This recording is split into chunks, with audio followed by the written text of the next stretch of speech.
Hello, the Blinking Idiot is back after a long time. We had a short interruption.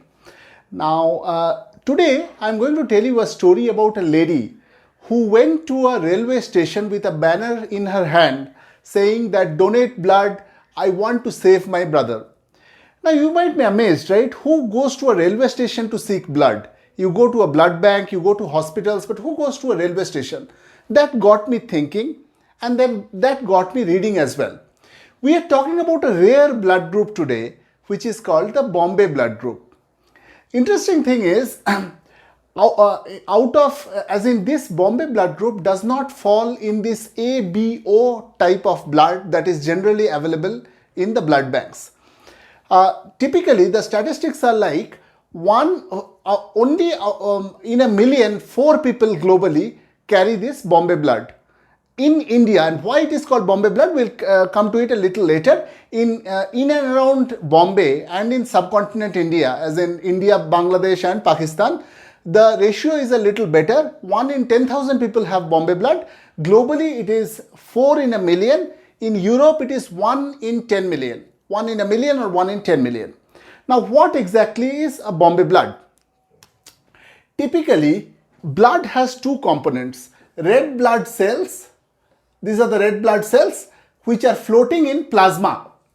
Now, these red blood cells are laced with a particular type of antigen. Now, this antigen might be antigen A, antigen B, or nothing of this. Okay. Now, this antigen is decided by the genetic expression. So, whether you have antigen A, antigen B, or nothing is dependent on your gene. What happens is, in human body there is a gene which is which has an expression through antigen H. Okay, so we were talking about antigen H. Now, antigen H expresses itself as antigen A, antigen B, both antigen A and B, or neither A nor B. Okay. So antigen A becomes A blood group, B becomes B blood group, A and B becomes AB blood group, and neither A nor B becomes O blood group. 99.9% people have this antigen H, which expresses itself as A, B, or AB or O. Now, in a very rare scenario, this antigen H itself is not present, and that is the manifestation of Bombay blood group. That is Bombay blood group, which is represented as 2 small h. Okay. Now, I'll come back to the story as to why was this lady looking for blood in railway station. Bombay blood group is so rare that you would not be able to find this blood group normally in blood banks or in hospitals. And these were not the times of internet where you could go to a directory and get the list of people with Bombay blood group. So typically in India, around 140 to 150 people are there who carry this blood group. So she was waiting in the Dadar station with a banner in her hand asking for people if somebody could respond to her need of a Bombay blood group. In order to save her brother, she needed Bombay blood group. Nowadays, typically what has happened is they maintain this registry and they don't store this Bombay blood group in blood banks because blood has a shelf life of 30 to 45 days.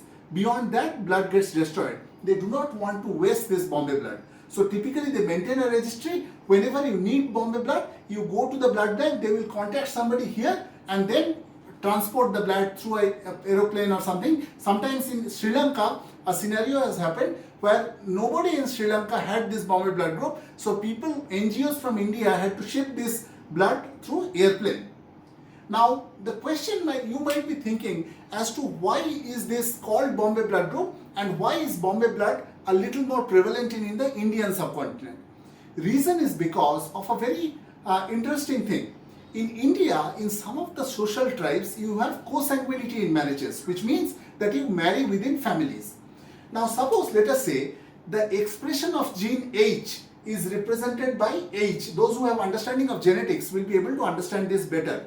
Let us say a capital H shows the dominant gene for antigen H and the small h shows the recessive gene.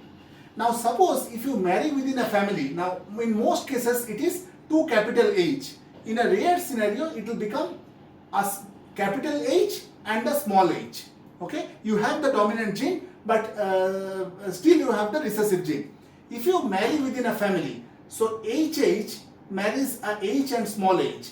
So typically your expressions of gene will be 2 capital H, HH and HH in this 50%, and finally 2 small h, which is the Bombay blood group, in 25% cases. If you don't have understanding of genetics, understand this: if you marry within the family, you get exposure to a restricted gene pool, as a result of which the problems in your genes get exposed. So this is why Bombay blood group gets exposed in this region, because of consanguinity in marriages. So this is all about Bombay blood group. I try to bring out complicated concepts in science or finances or economics in a lucid manner. In case if you have understood, I would request you to share this in different social groups so that people become aware of Bombay blood group and other similar type of things, and do subscribe to my channel if you like the videos. Thank you.